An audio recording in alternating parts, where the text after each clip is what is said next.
Buffalo Calling is a 12-minute experimental documentary to tell the story of the last herd of buffalo that basically made thousands of miles journey, 140 years to go from their homeland to different places to finally being able to come back again.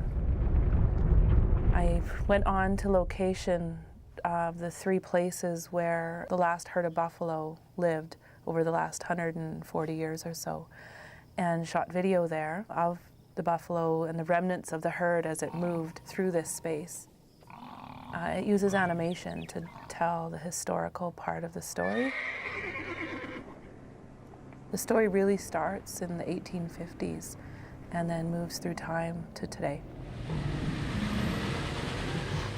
I'd wanted to use a Blackfoot Cree animator. His name is Mitchell Palmaker. He was really invested in the concept and the idea.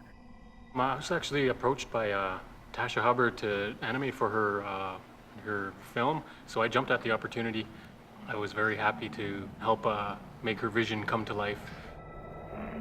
The Banff Centre mentored him, so he was actually able to come here and really take his skills to the next level by being mentored by the other people within the animation team. We started a 3-day storyboard session and sort of mapped out how we would tell the story. To be able to work with the Banff Centre was just a fantastic learning experience. I always wanted to be a filmmaker in some way, and that was the perfect training ground. Very thankful for all the things that I've learned.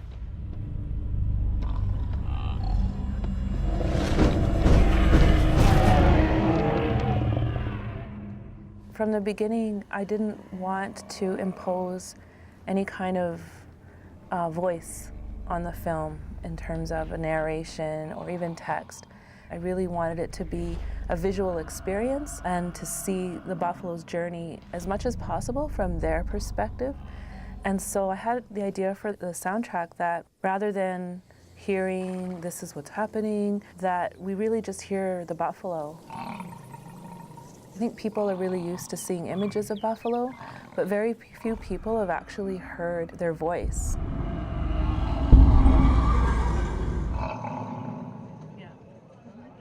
We had 2 sound designers work on the film. They were work studies here who used buffalo sound. And they also used sound recordings done by Gordon Hempton, who's known as the sound tracker. They were able to then sort of weave into the soundscape. They also composed a score with violin and cello and an orchestra.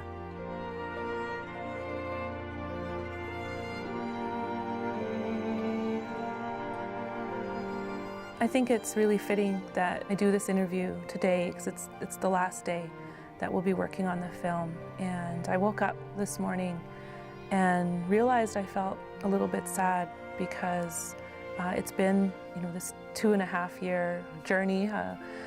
It might be a couple months in between visits, but I knew I was coming back. It's become a really familiar place. In a way, I think it reflects even the theme of the film.